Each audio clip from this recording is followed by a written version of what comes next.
Hi, happy Friday to everybody, and I hope you all have a wonderful weekend.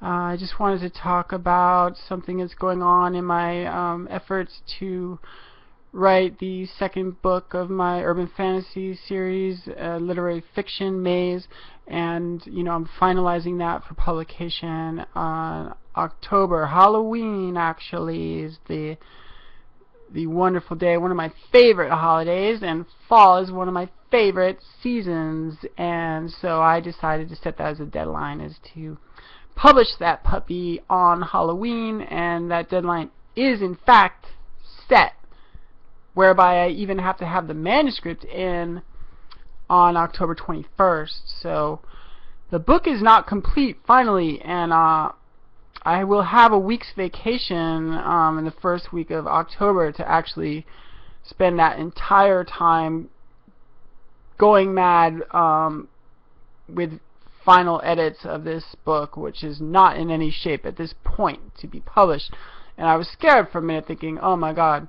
But then I was able to capture this vacation 1 week. It'll actually be 9 whole days in which I can polish that puppy up and publish it in good form. Obviously, I have some beta readers out there waiting to read, the more polished piece that's not ready yet, and it's exciting because I will not hit that button if I don't feel like it's the quality that my readers demand and that I demand of myself, and I feel blessed and lucky with all the training that I have as a writer over the years and the schooling and so forth, and not to say that you need that, because you definitely don't, but it puts me in a position where I know when I'm ready to hit that button, publish, as a self-published indie author,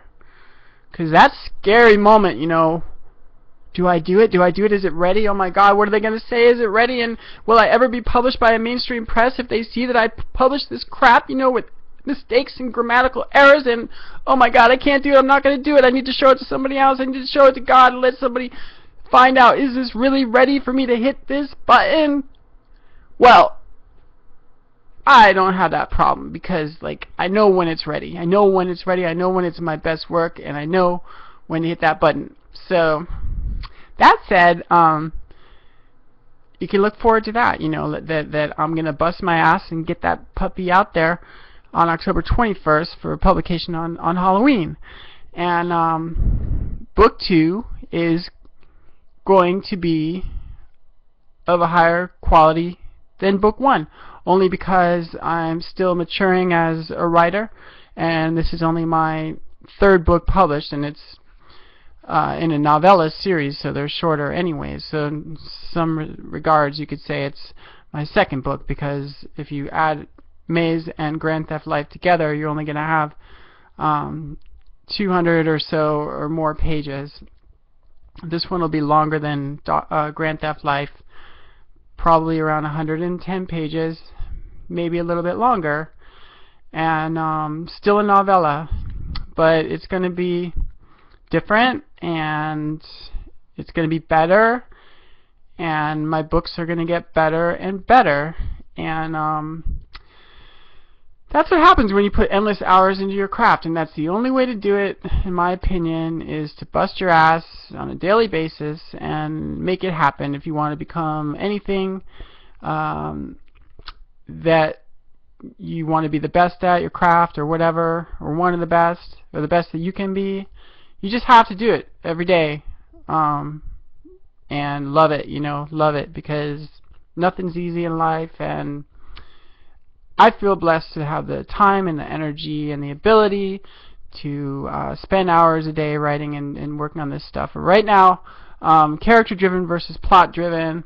I just want to quickly say that, I'm typically more of a character-driven writer, and a lot of the plot fiends out there, of which there are many, many, many, many, probably most people prefer plots, like very complicated, interesting, intriguing plots, just because of the landscape out there in the literary world these days, modern, world. There's just a real emphasis on plot, and people don't even often pay any respect towards character-driven stuff. So you have to really keep that in mind, or at least I do. I want to have a plot, and I want to have a good plot, but not under pretense, not a false plot that I've put in there just because I need a plot. It's got to be character-driven and driven into a plot. So I mean, that's kind of what I'm struggling with right now, is trying to see where the plot goes and make sure that that it's right. You know, that the characters are moving in the direction that they need to move in order to make this book whole. And the other thing is just voice. You know, just trying to make this an intimate experience for you, where you really are getting my deepest, most heartfelt, most sincere and perspective coming from my main character, Aim, the protagonist, the first person narrator of the story. I just want it to be completely transparent, so that you're really getting to know the way Aim sees the world, how Aim feels about the world, you know. And I can only say, if it could be anything like Catcher in the Rye, in the sense that Holden Caulfield puts it all out there for us. And whether you want to call him crazy, disturbed, a whiner, a bitcher, or a brilliant social engineer, whatever that may be, I think people have hot and cold on Holden Caulfield. You know, I'm definitely hot on Holden Caulfield. I think that he gave us his life struggles and his very honest, sincere self. It was put right out there.